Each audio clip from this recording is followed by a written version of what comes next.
Secretary of State for Health.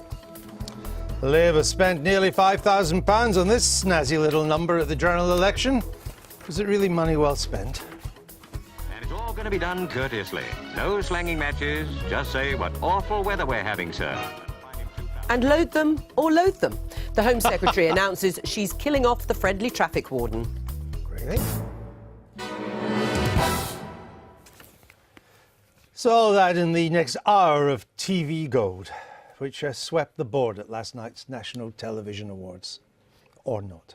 And with us for the duration, former chairman of Conservative Home, Tim Montgomery. He now writes for The Times, and he's up sticks and lives in Washington, D.C., covering the US election and other matters American. We're lucky to have him here. Welcome back to the programme. Thank you.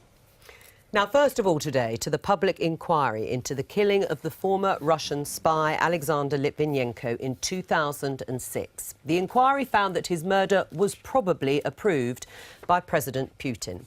The report found it was likely that the two men who put a radioactive substance in his tea at a London hotel were acting under the direction of the Russian Secret Service, overseen by Mr. Putin.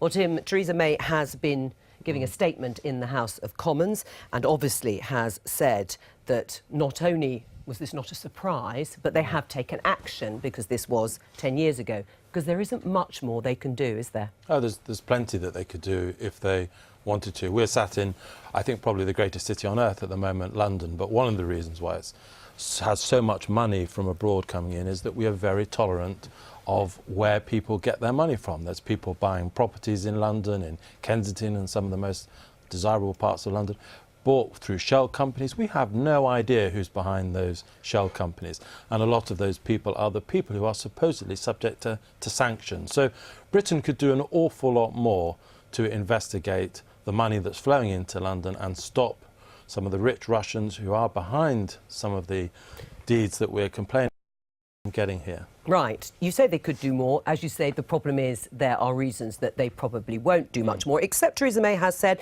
that obviously they will continue to chase the two suspects and that they're going to freeze the assets of those two chief suspects. But in a statement from the Prime Minister's spokesman, they have to weigh carefully the need to take measures and respond with the need to work with Russia, not just domestically, but also in foreign affairs. Well, that's the great truth, Joe, is that we feel, Britain feels, the Foreign Office feels, that we need to work with the Russians at the moment in the battle against ISIS, which means cuddling up to Assad, not annoying the Russians. So it's the battle against ISIS more than anything else that is stopping us taking any action against Russia.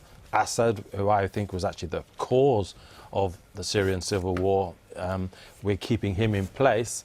We're keeping close to the Russians. It's a pretty unattractive set of realpolitik considerations. All right. Thank you. Now, the world's financial markets have settled down a little this morning, though opened, but it's still the worst start to a year since the 2008 financial crisis, with investors dumping equities because of the slide in the price of oil and growing doubts about China's stalling economy and economic growth. Both have been taken as indications that the world economy is in increasing trouble. Yesterday, at one point, more than £50 billion was wiped from the value of Britain's biggest businesses, as the US stock market plunged to its lowest level in 4 years. The FTSE 100 is now down 20% since its peak, most recent peak, last April. Well, world leaders are meeting in Davos at the World Economic Forum. So, to our correspondent there, Simon Jack. Simon, you're full of bankers there, you're full of global businessmen. What are they saying? How worried are they about prospects for 2016? Well, Andrew, it looks sort of picture perfect here, doesn't it? But those movements in the markets you were just talking about cast a pretty big shadow over this shindig here in the Alps yesterday. As you say, the FTSE 100 followed other major indices to be down more than 20%. Now, that technically means it's in a bear market. That means from now on, the direction of travel is now down. And what people are worried about is that where is the global growth going to come from? You said that China is decelerating. Who's going to take over the baton? Is India ready to do that? And without global growth, do the fundamentals of the companies that are valued on the FTSE 100 and others justify the valuations that have been put on them? Or have those It's been pumped up and distorted by quantitative easing and very, very low interest rates. Now that the direction of travel on that has changed, do they have the fundamentals to fall back on? And that's what people are worried about. And how worried are they about the Chinese economy, which has been one of the main reasons why global equity markets have gone the way they've gone this month?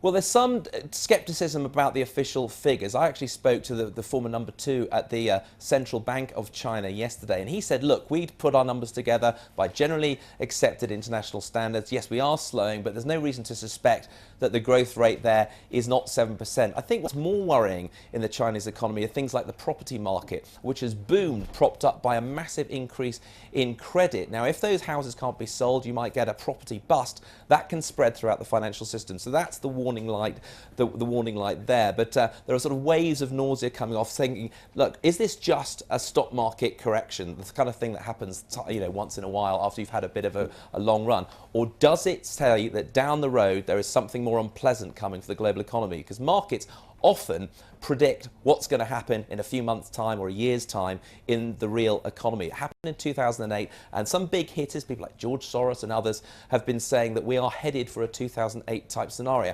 Most of the people I speak to here say they cannot see a global recession. But the question is, does the stock market, is it worth the valuations it's getting, or is this the moment of reckoning when everyone has a bit of a reality check and say prospects are just not that bright? Simon, thank you very much for that. Enjoy your time in Davos. It's a good place to meet everybody, that is. Let's pick up on some of these points. We're now joined by the former International Development Minister, Alan Duncan, and Labour MP Stephen Kinnock. He used to work for the World Economic Forum, which holds the Davos Forum that Simon's been at there. But Alan Duncan, the stock markets are acting in the way they do because they are concerned about the course of the world economy. They look at the price of oil, they see lack of demand. They look at what's happening to China, now a third of economic growth. That's falling too. Are they right? Are they right to be worried that the global economy is in danger of recession? I think they probably are. And I think one of the problems of analysts at the moment is they are underestimating the significance of the collapse in oil, which has been so dramatic and relatively quick. And although this is great for £1 at the pumps, it's going to have very, very tough effects elsewhere. First of all, it's as much a political problem in that most Gulf-producing countries need $80 oil to pay their way, so they are going to face political turmoil. They're going to have to suck a lot of money from Western markets to pay for their deficit. That will put pressure on liquidity and possibly interest rates. You'll look at a company like Shell that won't have dividends for pensions. The North Sea oil is all but falling to bits. And I think what this means is that you're going to see a lot of pressure on companies and company debt. I think we're going to see some big corporate failures, not just in the oil sector, but also elsewhere because of all of this. So this is a big problem, economic in many respects, but deeply political in a whole global context. Do you foresee 2016 being the year recession returned? I think there are some real risks, and what we're seeing is that the fundamentals of the economy are not strong enough. You're seeing a shift in China from being a country that has been a saver to being a spender. That's what they're trying to do, is stimulate domestic consumption in China. Still a massive saver, though. Yeah, absolutely. But I think that transition is painful, and there's growing pains. So it reflects an imbalance, and I think we're also seeing in the UK exposure, because our economy is imbalanced as well. Just look at our trade deficit, look at our productivity crisis. But what major economy, perhaps other than America, is in better shape than the British economy? It depends, I think, a bit on how you define better shape. Okay, well, because give me one. Growth is fine. The quantity for me is about the quality of growth. So yeah, unemployment figures going down, but what sort of jobs are we creating? Productivity crisis, the worst it's been in living memory. Well, that depends what industry you take. Productivity in the car industry has never been higher. It is one of the highest in the world. Yeah. But I'm more concerned about the signs of recession, because you both seem to think that that's on the horizon. But when you look at when you look at the economic fundamentals, of course, economic growth, global growth, is hardly sparkling. But nor is any major region, with the exception of a couple of emerging markets, in recession. What's to stop us just continuing to go along at 2-3% growth? Well, I think if you go back to, say, 2006, 2007, people didn't see Lehman Brothers coming, but it came because there was a bubble. And I think there's a fundamental issue in an economy like the UK's, which is we're far too reliant on consumer-driven debt rather than investment-led growth. But household debt's well below where it was in 2007-8. But it's still massive. I mean, I think there's a lot of people... Relative to assets, it's not anymore. See, I'm puzzled to see the gloom and doom here. I can see that you couldn't write a boom scenario for the global economy. The IMF, the World Bank, the OECD, they've all downgraded their forecasts. But China's still growing. Maybe growing less than before. India's growing faster than it has for some time. Even the Eurozone is now going to get above 1% growth. The American economy is still at 2%. We're expected to grow by 2.5%. Where does the recession come from? No, I think we, as the UK, are in a comparatively strong position, and I think we are fairly well underpinned. The point I make is not so much that we're going to go into a 2008 collapse and recession, as that oil prices at this level are not an automatic stimulus to good, broad economic global growth, and that accompanying this dramatic collapse are going to be real political pressures. Already, you know, Venezuela's all but bankrupt. Yes, but that is marginal to the course of the world economy. I mean, Brazil is a much worse state in GDP terms. That's a bigger economy, but it's still relatively marginal to the world economy. You're in the oil market. You were in the oil market. Let me ask you this: oil is cyclical. What we will see this year, the Russians are already talking about cutting production, partly because they can't get it out, but for other reasons as well. Shale in America will take a bit of a dive as well now because the price has fallen. When do you think the oil price starts to tick up again? Well, there's a lot in storage, which would have to be consumed. Iran is coming on stream with an extra 1 or 2 million barrels a day. Libya, if there's a political settlement, could go up from 250,000 barrels a day to 1.6 million. So the volumes stand to be, over the next year or two, still a lot larger than consumer demand. My view isn't so much that we're going to see complete economic collapse as that accompanying the fall in oil and commodity prices, there is no automatic stimulus and there is massive political danger in already the region, the turmoil, you know, adding to the turmoil in the region that's there already. That's my main point. It's not universal good news, is all I'm saying. If we were to face another downturn as a result of external fact, there is no more open economy than the British economy, so we're vulnerable to all sorts of external forces. If that was to provoke another downturn, what weapons should the government, whether it was a Labour government or a Conservative government, what weapons should it deploy to deal with that downturn? For me, the watchword is resilience. You need to build an economy that's got the flexibility to absorb a shock and bounce back. And in order to do that, I think you need a proper, active industrial policy. We unfortunately have a Secretary of State for Business and Innovation and Skills who doesn't even use those words, doesn't believe in it. What's an active industrial policy? It is proper investment in skills,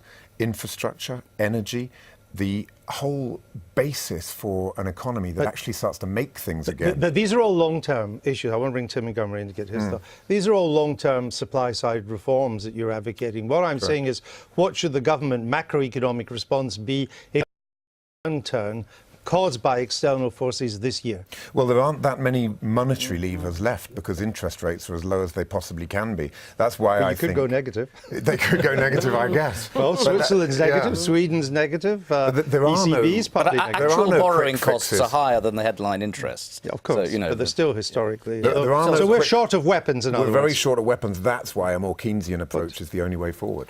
I mean, you're in the United States. The American economy is chugging along. I'd put it no higher than that. Yeah. Someone said to me, it's growing, but there's no momentum. Where do you think we are in terms of the economic cycle? Do we face, as the markets suggest, another downturn? I think there are good and bad. I think India, for example, benefits enormously from these lower oil prices. Much of Europe benefits. So, yes, Alan is completely right to talk about the problems in the Middle East, but a lot of the world economy will benefit from this. I think the key question is the one that you ask. We spent an awful lot of money, borrowed an awful lot of money to get us out of the last crash.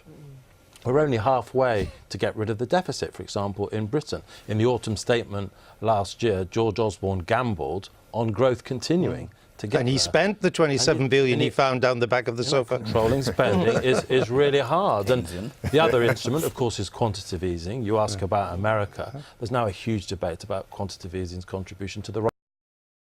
And so there's an awful lot of Republican and Democrat opposition to using that instrument again.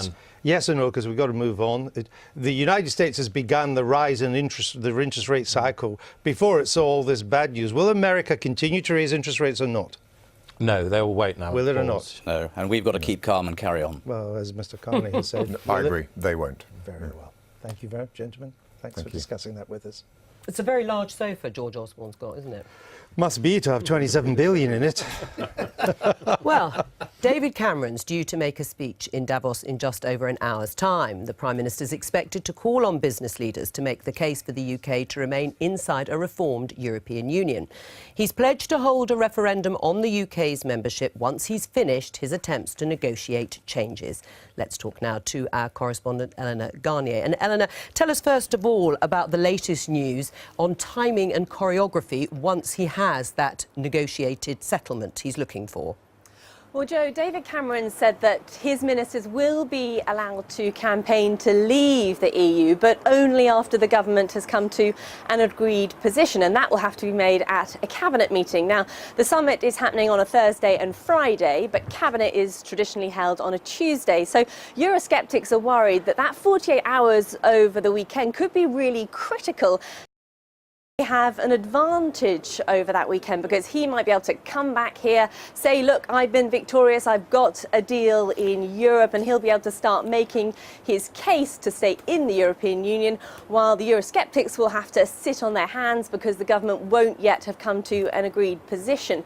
Now, Downing Street are saying today that actually there will be a cabinet soon after a deal has been done. So could we see a cabinet on the Saturday or even on the Sunday? We just don't know yet because they're not giving us a time or a day. So I think during the campaign or during the renegotiation, David Cameron and his team have had to rebuff claims that actually this referendum has been rigged. It's all been far too easy. So I think Downing Street don't want to be seen to taking advantage of that weekend. So I think they will give the Eurosceptics what they want, even though we don't yet have a date and time. Eleanor Garnier, thank you very much. Well, joining us now is the Executive Director for Britain Stronger in Europe, Will Straw. Welcome to the Daily Politics. But first of all, Tim Montgomery, just picking up on that, what do you make of that sort of change in how they're going to choreograph the post-negotiated settlement cabinet meeting? Well, those 72 hours after David Cameron comes back with his renegotiation are incredibly important. First impressions really count. Lots of people are waiting for the renegotiation's outcome. If David Cameron can get the likes of William Hague and John Major in that period, who aren't bound by collective cabinet responsibility, to say game, set and match, he's got a brilliant deal, that could be the first idea that settles in the public mind.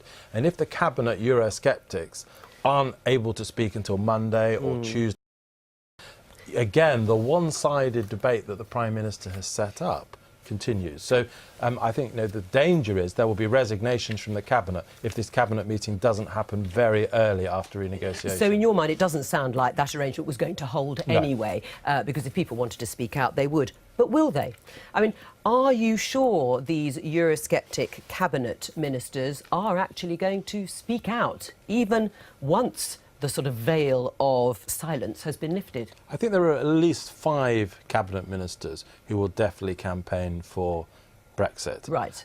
Chris Grayling, Ian Duncan-Smith, Theresa Villiers, Priti Patel, and I think John Whittingdale. I think the people in balance are people like Sajid Javid. Right. And if the business secretary declares for Brexit and says it's OK, Britain will survive outside of the EU, that's significant. I wouldn't be optimistic about Boris Johnson, for example. I'm pretty sure he will be on the in campaign. Oh, right. Disappointed? What if the poll showed the out campaign 10 points ahead? That, I think, will make a little bit of a difference. To Mr Johnson? To some cabinet ministers, I think they will not... A lot of Eurosceptics won't want to be on a losing side.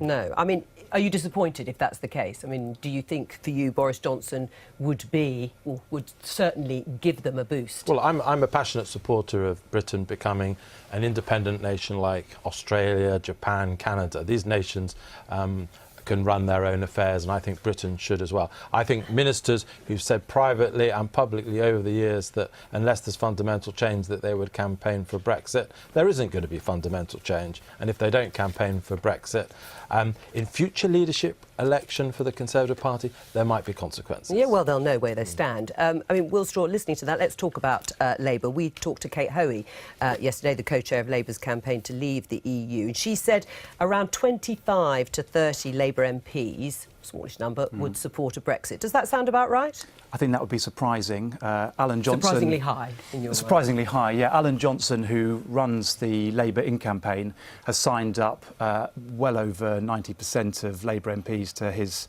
campaign, so that doesn't allow for 25 or 30 to be on her side. I think most Labour MPs have made their mind up pretty clearly about this. The leader, Jeremy Corbyn, is clear about his position. Alan Johnson's been going around the country working with local MPs. And of course, in the Britain Stronger in Europe campaign, the cross-party campaign, we have people from Labour, from the Conservative Party, Lib Dems, Greens, SNP, Plaid Cymru, all working with us to keep Britain in the European Union. Do you think that Labour should have a free vote on Europe, bearing in mind what's happening now in the Tory party? And Kate Hoey was adamant that not only, should it be, but it would happen.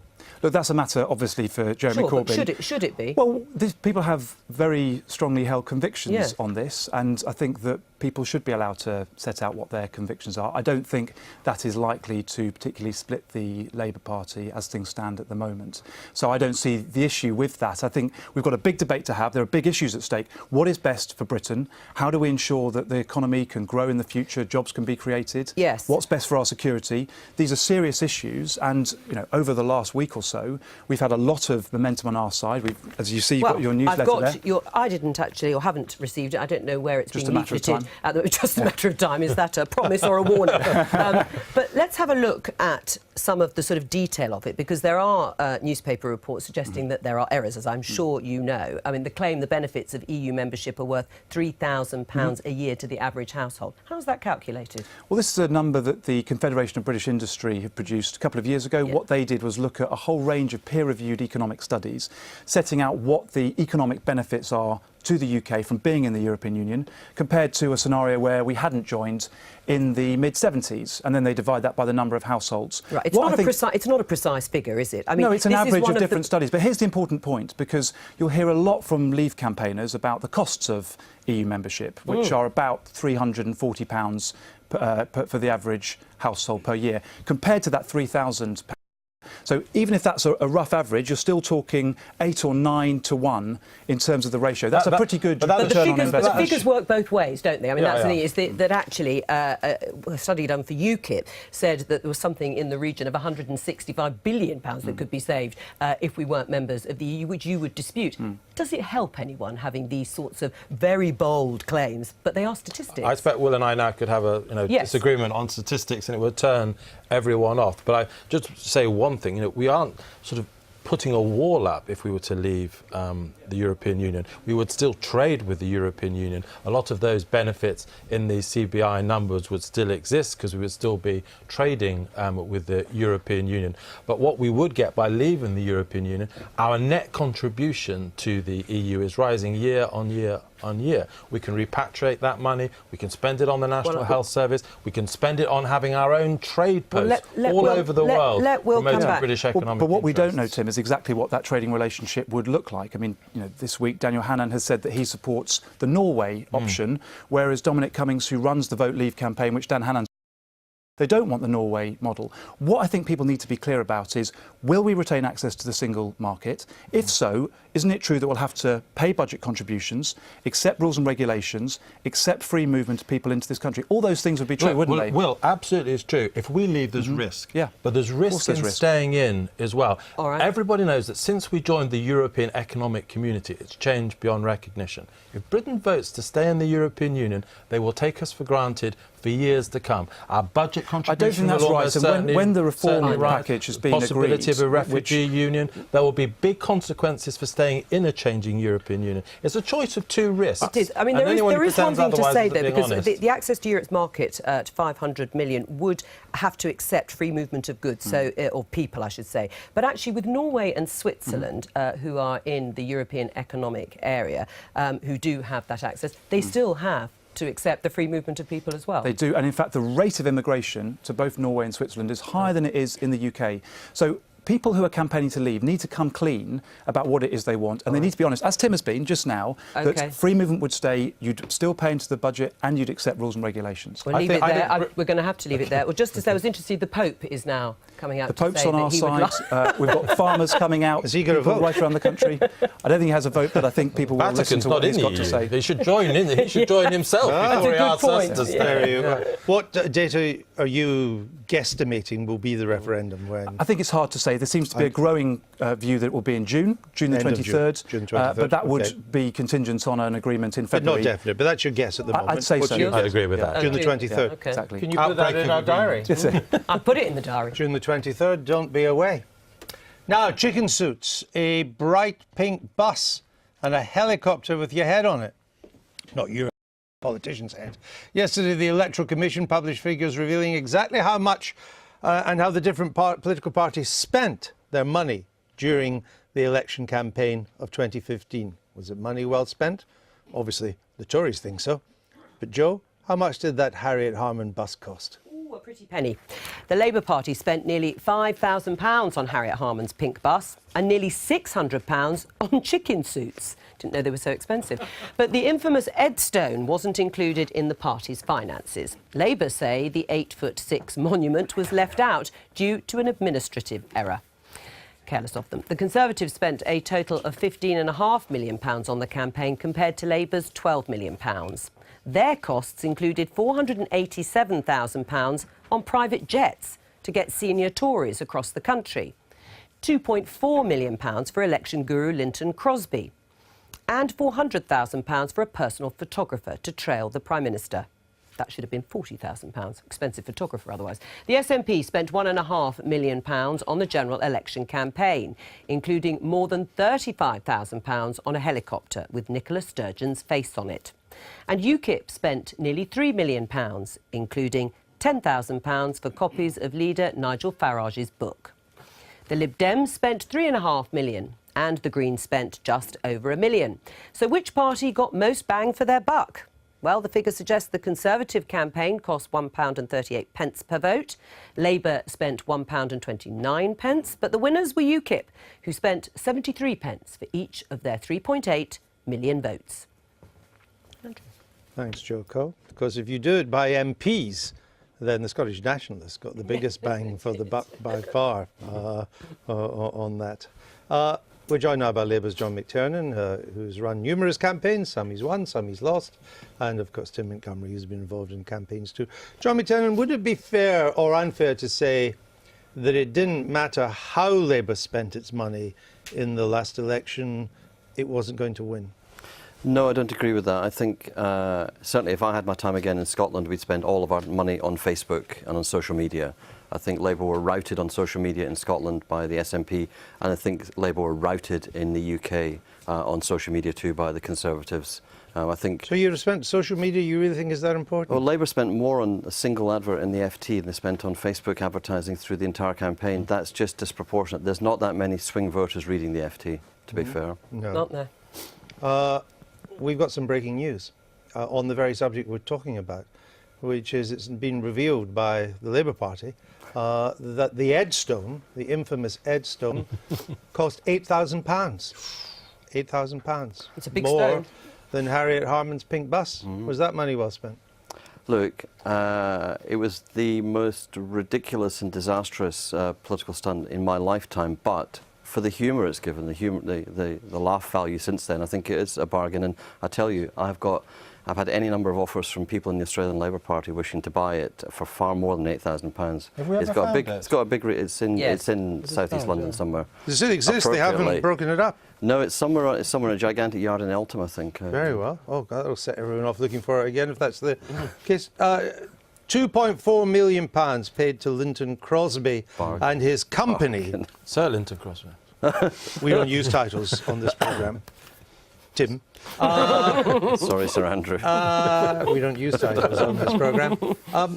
I guess that was money well spent in that he won, and he won against the odds. Should have been given a hereditary peerage for, stopping Ed Miliband becoming Prime Minister. No, it was extraordinarily well spent money. Crosby is a very successful campaigner. And I agree with what John has said. A lot of the wisest way the Conservative Party spent money was on social media. It's very interesting in America at the moment, watching Fox News and the Wall Street Journal try and stop, for example, the Donald Trump phenomenon, and not succeeding, because American voters are getting an increasing proportion of their news and from other people, from their friends, and getting a recommendation from a friend is much more powerful than reading it in a newspaper leader or on a television show. So that is the future for political campaigning. But sometimes money doesn't matter that much. I mean, even the Labour Party's own internal investigation suggested that poster of Ed Miliband in Alex Salmond's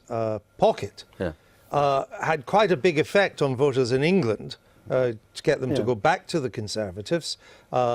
And that cost £950. Yeah, no, that's a tribute, I think, to Crosby, but not just Crosby. But Saatchi is the creative but to Crosby Textor, because it's Mark Textor, who's a brilliant pollster, who heard the concerns of people in the focus groups. You turn it into a quick image, and what you're doing is playing back to people their own fears and concerns. And a great image, like a great line, goes around the world really quickly. And I mean, a bad image does too if you go to the Edstone. But basically, it's the inspiration of finding the right words and then the image that captures it. And sticking at it. And sticking, which Labour had too many messages. You know, whereas Linton Crosby's one of his great advantages he brings to a campaign is he sits on people. Politicians want to say new things to people like you, Andrew, all the time. They want to be interesting. Actually, a lot about winning campaigns is about being repetitively dull until the message sinks in. Well, I remember long-term economic plan. I remember all of it. In the 2000 election, American election, the George Bush's first election, I remember being on the campaign, and we were all complaining that he was giving the same speech again and again. And Carol Rove came and said he'll continue to give this speech until everyone in the country has memorised it. What's your major takeaway for Labour on what to learn on the money? Labour had less money than the Conservatives. Not a huge, but still a measurable amount less. What's the main takeaway for you? That you shouldn't fight the last war. So in the last election, the Labour Party basically spent all of its money on troops on the ground canvassing, believing that would get across the swing voters.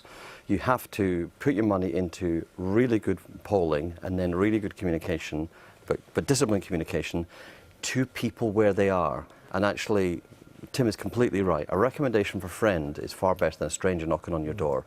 And I think it's going back to that. How do we persuade other people to listen to us and then to change their minds? All right, John McTiernan, thank you very much. Joe. Now, there are few jobs in government that are as challenging as Health Secretary. But as ministers try to settle the junior doctors' dispute, what does it take to manage one of the biggest budgets in Whitehall and one of the largest workforces on earth, as well as being held responsible for every health scare and routine hip replacement in the land? Well, we asked Giles Dilnot to find out. Here he is with the second in our series of So You Want to Be a Secretary of State.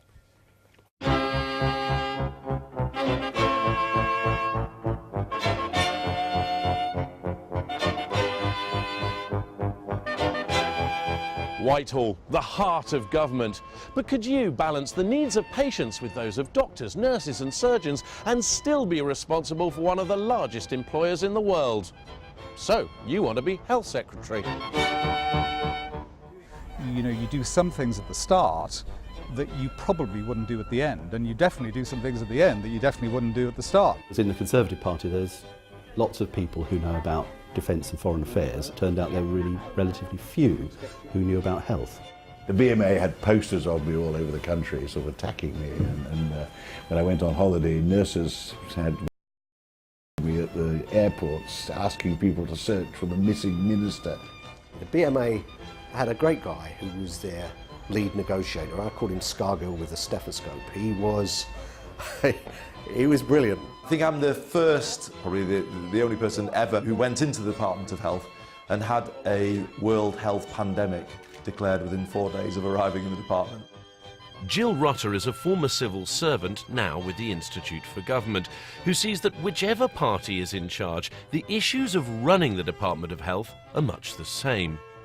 The thing to remember about being Secretary of State for Health is you have this giant budget, second biggest budget in government, you have a small department, but you're basically accountable for this really giant organisation called the National Health Service, but you don't run it. So that is the key relationship you have to get right. The second thing is that you are dealing with doctors and nurses, effectively some of the most effective trade unions in the country.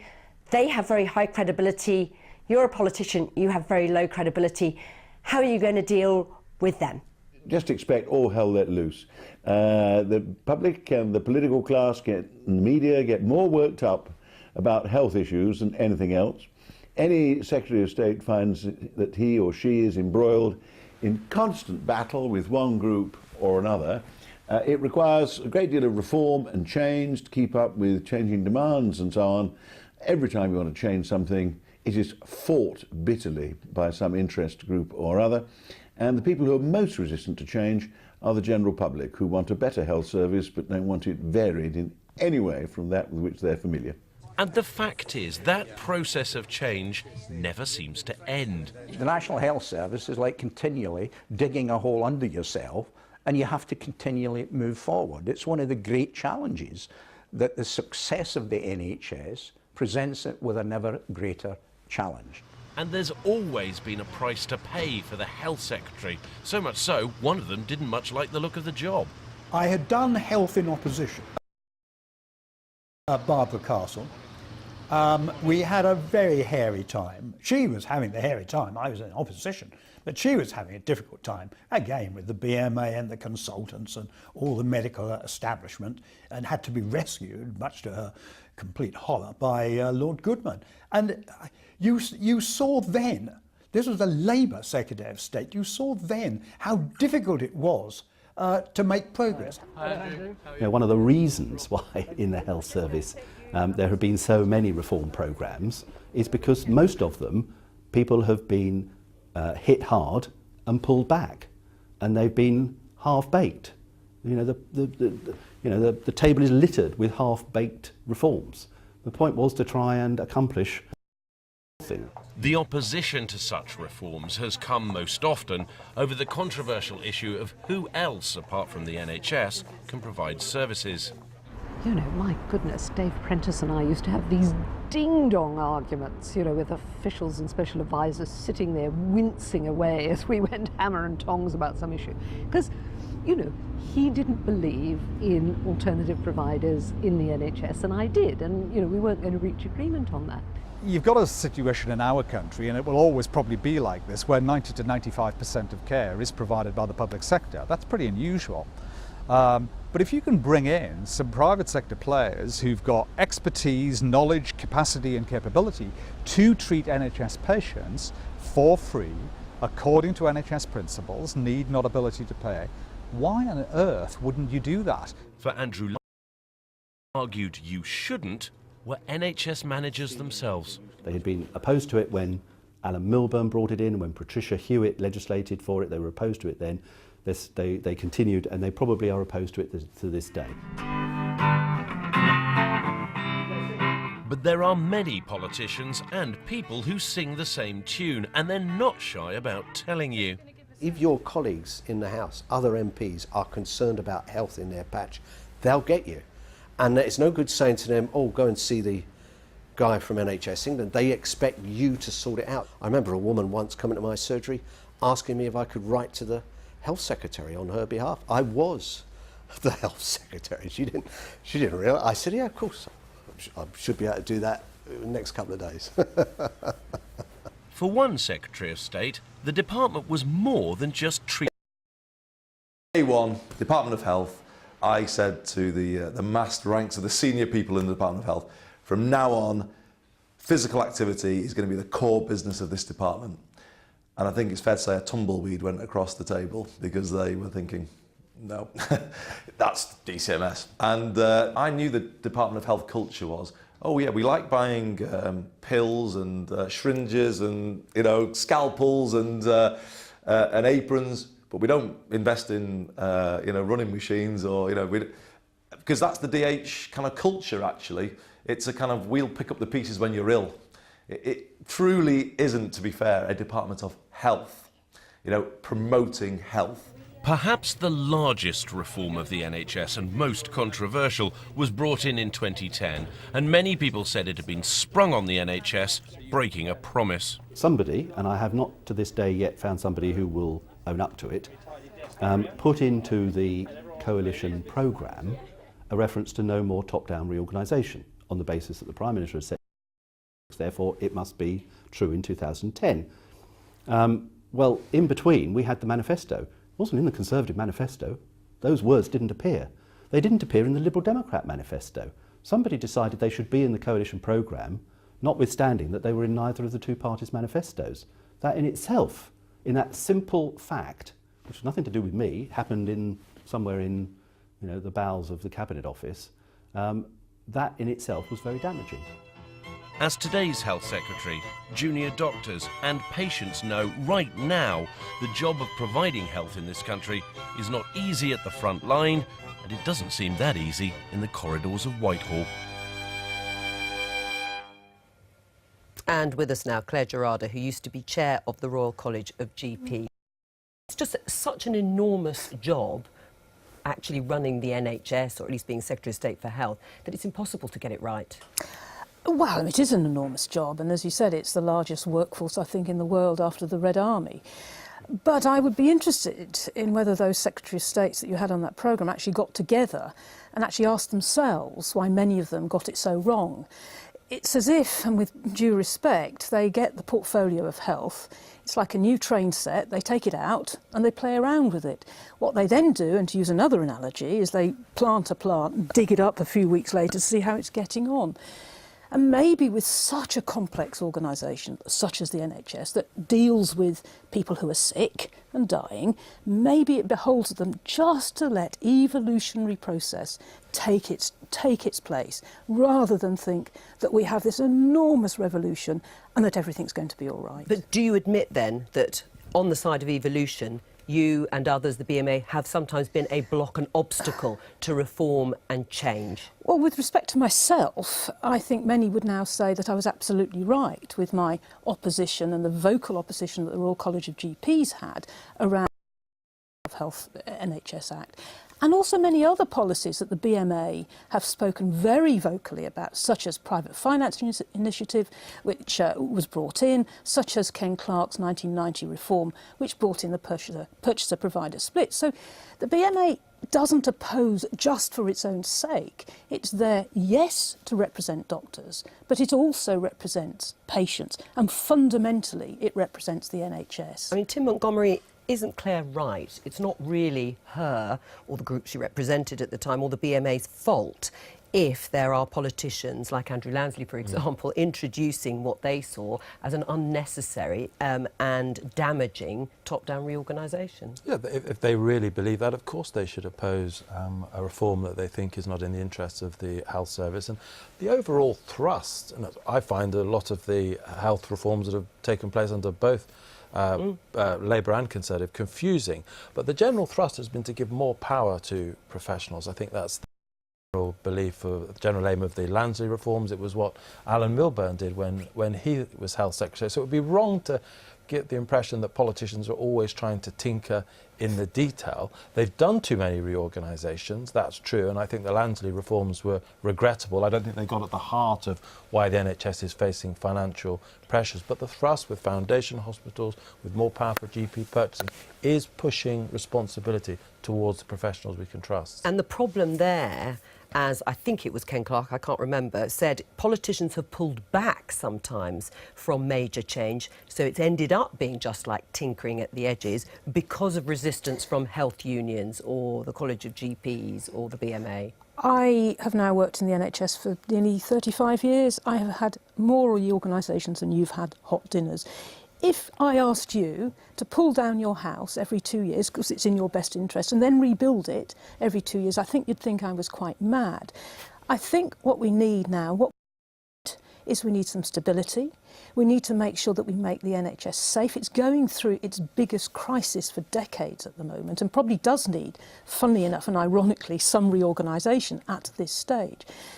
But I don't think we can blame the BMA. I don't think we can blame an organisation that's been there for 200 years nearly, supporting healthcare, and since the onset of the NHS, supporting the NHS. I think that's rather invidious, actually. But on their side, the public do have this glorified, if you like, view of the NHS, of doctors and nurses, perhaps to a slightly lesser extent than 20, 30 years ago. Alan Johnson described one negotiator from the British Medical Association as Scargill with a stethoscope. Do you think that was fair? Well, I don't know specifically, but No, I think but, I mean, there have been examples, and I think there are examples now with the junior doctors dispute, where some of the people involved in the BMA are also very political. They're members of the Labour Party. And I think that doesn't help the BMA's case when they allow people who perhaps have other agendas to pollute their message. Tim, I think that's so unfair. We're now got this McCarthy era where we're looking for reds under the hospital beds, or in my case, a red under my consulting couch. couch. Some of them are Labour activists. You can't deny that, can you? Well, from my personal view, I am an NHS activist. As it happens, Labour speaks to supporting and protecting the NHS. But as far as my political views, that is what I'm interested in, is the National Health Service. Our junior doctors are some of the most biddable, obedient, hard-working individuals we have in our society. Far from being militants, I think we should be looking at them as actually those that want to care for us. Who was your favourite health secretary, Claire? Stephen Dorrell. But I wasn't you were alive. around then? No, not quite. Stephen Dorrell. Thanks very much. Now, around this time next year, the next President of the United States will take office. But between now and then, the country will embark on a long, complicated, really unique democratic process to determine who that might be. Right now, it's anybody's guess, since neither the Republicans nor Democrats know who their candidates will be. So let's take a gander.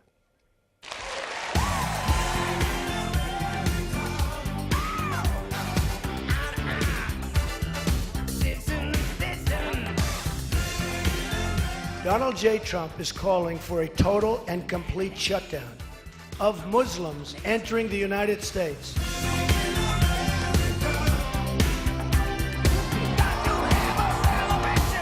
And I've decided I'm a candidate for President of the United States of America. Youngest woman president in the history of the United States.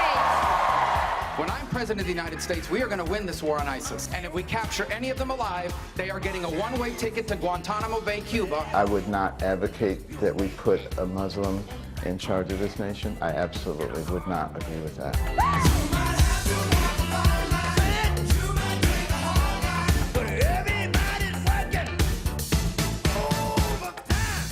I do not like them, Sam I am. I do not like green eggs and ham.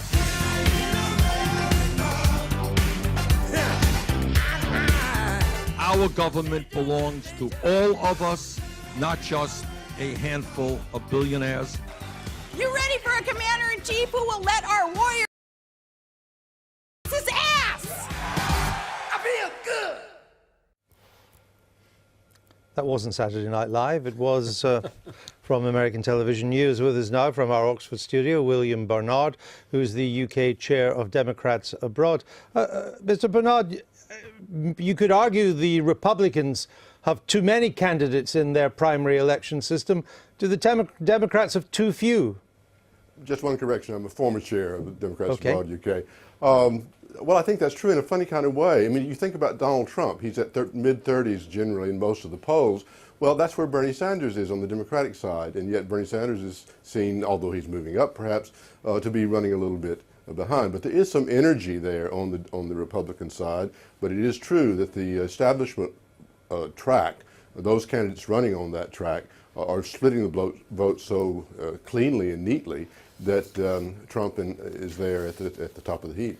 Are you surprised that Bernie Sanders, the main challenger to Hillary Clinton, has had a second wind and could do well in Iowa and New Hampshire? Not really.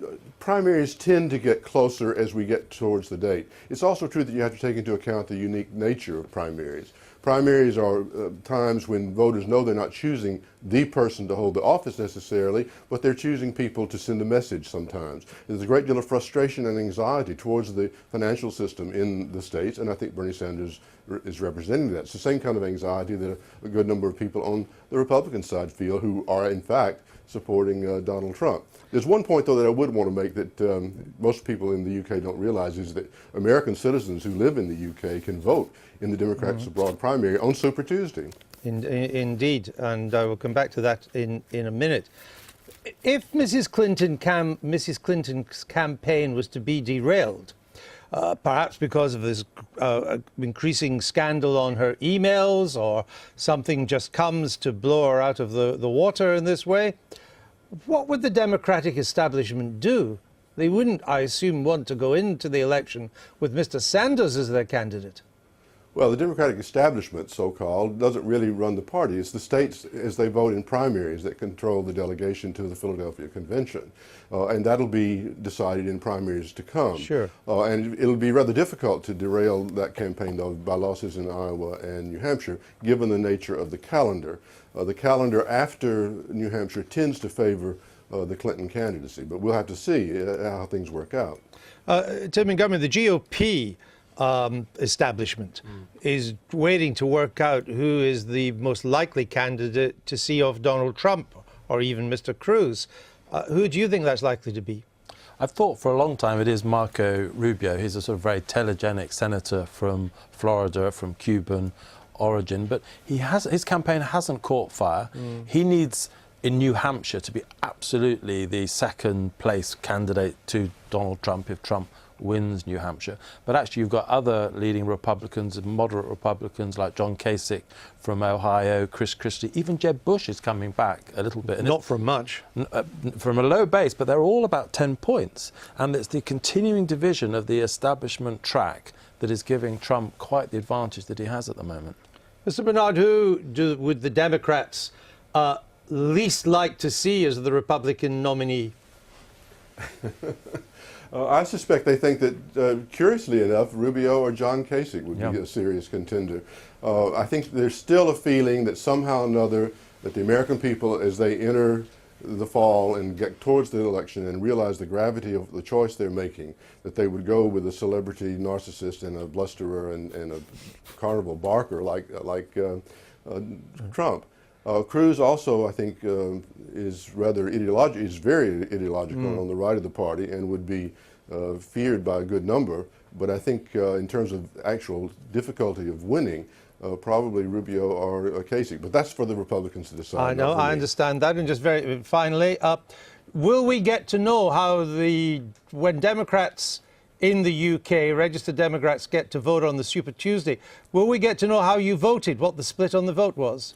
You will indeed. They will be partial returns because the votes that will be counted on March the 1st and March the 5th in London and elsewhere in Edinburgh, Cambridge, Oxford and St Andrews, those will be votes cast at the voting center. Those votes that have been cast by mail or by attachments to email and the rest will not be available at that point, but you will know the returns from the voting center. Okay, well, we look forward to that. Thank you for joining us today. Certainly.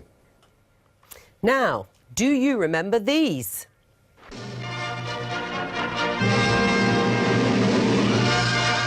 One of our cameramen went behind the scenes to see what the Metropolitan Police have up their sleeve. This fine body of 50-year-olds, that's the average age, are the first of the new traffic wardens in training to keep the traffic flowing. Mostly former servicemen, they soon finish their basic training. Increasing traffic halting into one big jam. Parking meters in the city of Westminster have done something, but there are still scores of streets and squares being turned into unofficial car parks. But what can you do? You've got to park somewhere. All right, but not in the wrong places, says Scotland Yard. So from now on, the traffic wardens will see that parking meter rules are observed, as well as informing motorists where they can park and coming down on those who do so in forbidden spots. And it's all going to be done courteously. No slanging matches. Just say what awful weather we're having, sir, and fine him £2. Here's a car that's overstayed its time. So take the number, out with a fine book, and when the driver comes back, he gets a friendly intimation that he must send the money by post.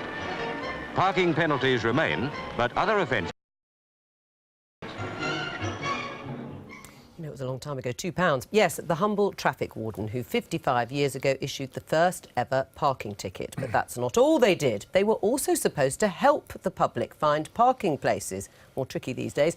Only 18 remain today. Wonder where they are. But yesterday, the Home Secretary, Theresa May, announced she was phasing them out in favour of police community support staff. Well, with us to lament their demise, the motoring journalist Quentin Wilson. So is this a sad day or something to celebrate? No, it's probably a sad day, and I never thought I'd say this, but they had a legitimacy, they had an accountability because they're employed by the police. And as you heard there, they were trained to keep the traffic flowing. Now, when it was decriminalised and handed from the police to local councils in the 90s, we've seen parking revenue go up and up and up. And 2013 to 2014, it's up by 12%, £700 million. That's parking profit for councils.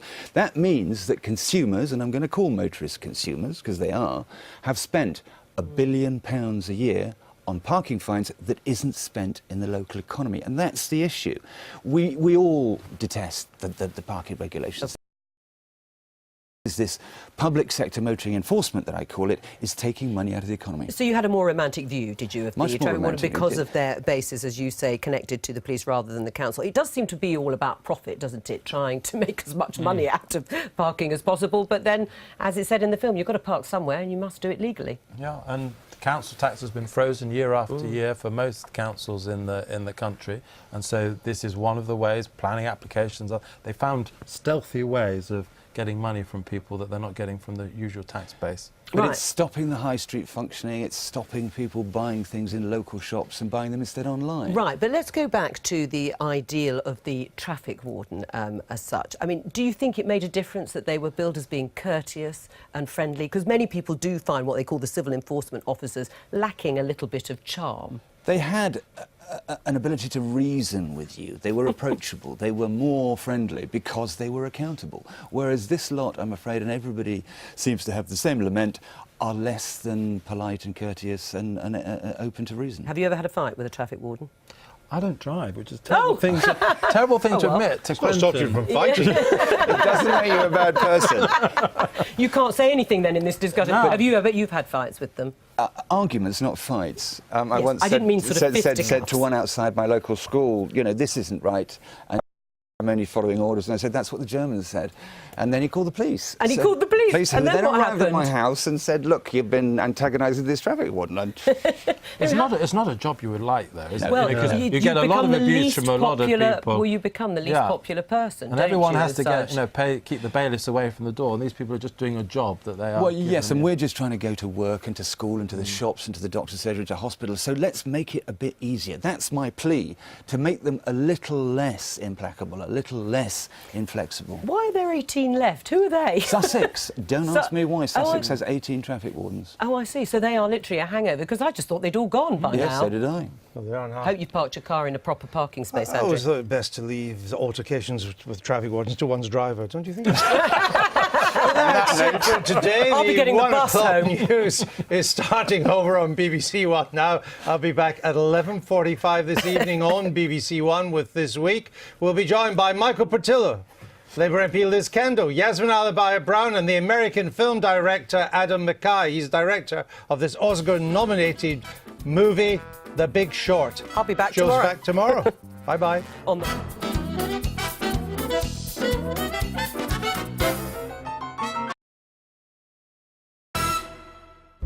Never goes away, does it? It'll never go away. BAFTA award-winning drama, Happy Valley, coming soon to BBC One. Let your new year start with a bang and visit an explosive new China. Look what China has achieved. Celebrate a country 4,000 years in the making. China begins here. Getting out into the streets and seeing what it's all about. And see this little-known nation in a brand new light. China season. So distinctive and so brilliant. Starts with Story of China, tonight at 9 on BBC Two.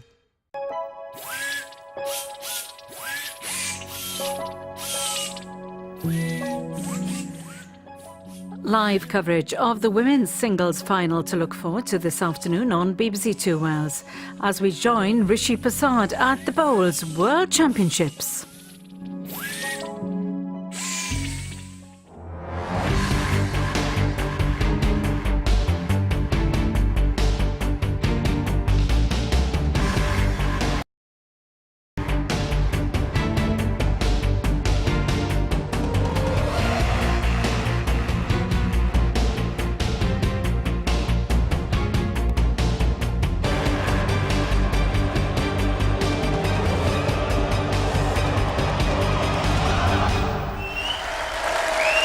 everyone, and welcome to the World Indoor Bowls Championships at the Potters Leisure Resort on the east coast of England. There's an extra buzz about the place today, great atmosphere inside this famous arena, because today either Ellen Faulkner or Rebecca Field will be able to place their hands on this trophy. Looking at the record of both players, they've both been to this event before and won the title. Rebecca, who's now 26 years of age, won the title 3 years ago in 2013. As for Ellen, well, she won back-to-back titles in 2005 and 2006, and although success here has been sparse since, she has won gold medals in the Commonwealth Games in Delhi and Glasgow. We can hear from both players now.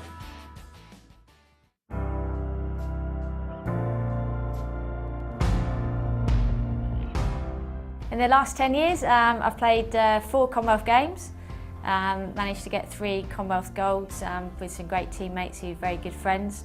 And yeah, since the last time I was here, I've lost in the final once, lost in the mixed pairs final once, so I'd very much like to make the final into a win. Very proud to be out there playing as I am representing my country, England. Really pleased to be back here. Obviously it's been a couple of years since I got the chance to go out there and get my hands on the trophy, so I'm really looking forward to it. Just want to go out there, enjoy, relax and play as well as I can. I haven't qualified in the last few years, so that's why, you know, it was great to be back and playing on the carpet, and you know, very much looking forward to the final. Obviously we've both been before, and Adam's a great competitor. You know, she's one of the best in our game, and she's won more than most, so I know she'll be up and fighting for today. Very much looking forward to playing Bex. Known Bex a long time, she's obviously won this before, but yeah, we'll both be looking to get our hands on the trophy. That'd be a dream come true if I could win it for a 3rd time, but you know, just taking it end by end, just been game by game, been enjoying being back on the carpet in the surroundings of the Potters Resort, so yeah, looking forward to the final. It's the best place to play when you're playing well, that's for sure, and I'm lucky I'm a local girl, so the same with Ellen actually, she's not from too far away either, but I know I'll have a few supporters from my home club in the crowd. It's great to be part of the shop window of your sport, and you know, hopefully there'll be some young women out there that, you know, are inspired and want to have a go at the sport and try and qualify to play here themselves. It means the world. Cool ride back here, to be honest. It's a place that I've been for the past couple of years and haven't really felt at my most comfortable, but I feel really good this year, so I'm looking forward to it. I'm just going to do what I normally do, and a mixture of practice and quiet time, making sure that I'm physically and mentally prepared for going on the green. But yeah, most of all, really, I'm just going to be excited, I think, and you know, want to go out there and perform well, and at the end of the day, whoever performs the best is going to come away with the title. And of course, today's final is something of a local derby as well. Ely's Ellen Faulkner up against Rebecca Field of Norwich. Let's not keep the players waiting any longer. Time to introduce them with our MC, Richard Bear. Thank you very much, Rishi. Well, going for her 2nd title is the 2013 Ladies World Match Play Champion, Field!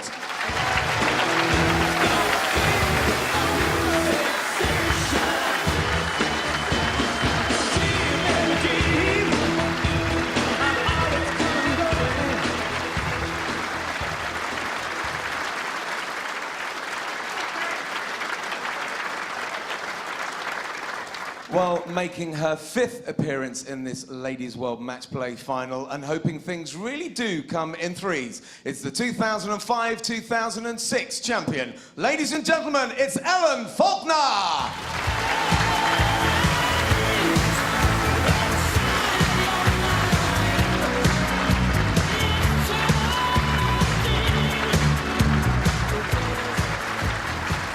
So 2 of the best lady bowlers all set to go. And don't forget, if you have any observations or questions during the match, then send us your tweets. Just hashtag BBC Bowls, and we will read out and or answer as many of your questions as possible. Corkill are in the commentary box for us. Hi, guys. Hi, Rishi. Yes, I've got my tablet at the ready. It's going to be an interesting game. There's no doubt about that. And all the questions will come in and we'll do our best to answer them. Andy, a wealth of experience between the 2 players, but Rebecca would have the most recent experience on this particular rink. Yeah, she does. I mean, Rebecca's a top player, obviously, both English, so that's nice to see that as well. But obviously, yeah, I think Ellen's just slightly more experienced throughout their career, shall we say. But as you say, Bex is used to this carpet, so this will be a great final, I think.